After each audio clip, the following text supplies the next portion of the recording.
मुफ्ती मोहम्मद सईद की कब्र पर सही है रविंदर रैना का आना, तो गुलाम नबी आजाद के लिए क्यों पड़ा कब्रिस्तान को ताला लगाना। आपसी मतभेद के चलते पीटीपी के कारकुनानों ने गुलाम नबी आजाद को मुफ्ती मोहम्मद सईद की कब्र पर जाने की क्यों नहीं दी इजाजत। कब्रिस्तान पर ताला लगा होने के बावजूद भी कैसे फातिहा पढ़ने पहुंचे गुलाम नबी आजाद। क्या है ये पूरी खबर और इस बारे में क्या कुछ कहना है गुलाम नबी आजाद का, आइए आपको बताते हैं। सियासतदानों के बीच में अलग नजरिया होने के चलते काफी मतभेद रहती है, पर यही मतभेद अगर इस दुनिया से चले गए लोगों पर भी लागू की जाए तो कैसा लगे। आज ऐसा ही एक वाकया पेश आया है।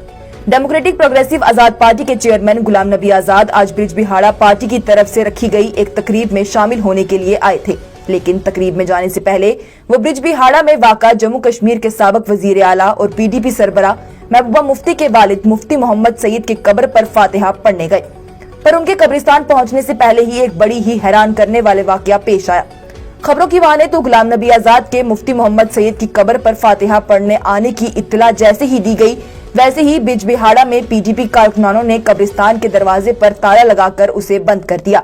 जिसके बाद गुलाम नबी आजाद कब्रिस्तान पहुंचे और दरवाजा बंद होने के बावजूद भी वो किसी तरह से कब्र के पास जाते हैं और उनके लिए फातिहा पढ़ते हैं। वाज़ेह रहे कि गुलाम नबी आजाद और मुफ्ती मोहम्मद सईद के काफी अच्छे ताल्लुकात थे, जिसी के चलते वो बिजबिहाड़ा अगर आए तो पहले उनकी कब्र पर जाकर फातिहा पढ़ी। पर एक चीज जो सवाल बन गई है वो ये कि आखिर क्यों पीपल्स डेमोक्रेटिक पार्टी के कारकुनानों को गुलाम नबी आजाद का मुफ्ती मोहम्मद सईद की कब्र पर जाकर फातिहा पढ़ना अच्छा नहीं लगा और उन्होंने कब्रिस्तान के दरवाजे को ताला लगा दिया। जिसके बावजूद भी गुलाम नबी आजाद फातिहा पढ़कर आ गए। लोग इसे लेकर काफी तनकीदें भी कर रहे हैं कि सियासतदानों के बीच के मतभेद अब इस दुनिया से जा चुके लोगों पर भी लागू हो रहे हैं। इसे लेकर डीपीएपी के कारकुनानों का भी ये कहना है कि अगर भारतीय जनता पार्टी के यूटी चीफ रविंदर रैना के लिए कब्रिस्तान का दरवाजा खुला हो सकता है तो फिर आखिर क्यों गुलाम नबी आजाद के लिए ये नहीं खुला, यहाँ पर ताला लगा दिया गया। बताते चले कि बिजबिहाड़ा में इनकाद की गई इस तकरीब में डेमोक्रेटिक प्रोग्रेसिव आजाद पार्टी के साथ मुफ्ती सरवर जुड़े हैं। मुफ्ती सरवर पीपल्स डेमोक्रेटिक पार्टी के सरबराह महबूबा मुफ्ती के कजन भाई लगते हैं, जिन्होंने आज डीपीएपी का साथ थामा है। फिलहाल के लिए ये एक बड़ी खबर है जो कि सुर्खियों में आ गई है कि जब गुलाम नबी आजाद बिजबिहाड़ा पहुंचकर मुफ्ती मोहम्मद सईद की कब्र पर फातिहा पढ़ने के लिए जाने लगे तो पीडीपी के कारकुनानों की जानिब से कब्रिस्तान का दरवाजा बंद कर लिया गया था।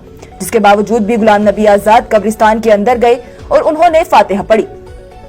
वहीं जब वापसी के वक्त गुलाम नबी आजाद से इस वाक़े के बारे में पूछा गया कि उनके आने पर ही क्यों आखिर ऐसा किया गया, तो उन्होंने इस बात का कोई भी जवाब नहीं दिया और वो वहां से चले गए। जिसके बाद से ही लोग पीडीपी पर बड़े सवाल खड़े कर रहे हैं। फिलहाल के लिए पीडीपी की तरफ से कोई भी बयान सामने नहीं आया है। आपकी इस बारे में क्या राय है, हमें कमेंट सेक्शन में जरूर बताएं।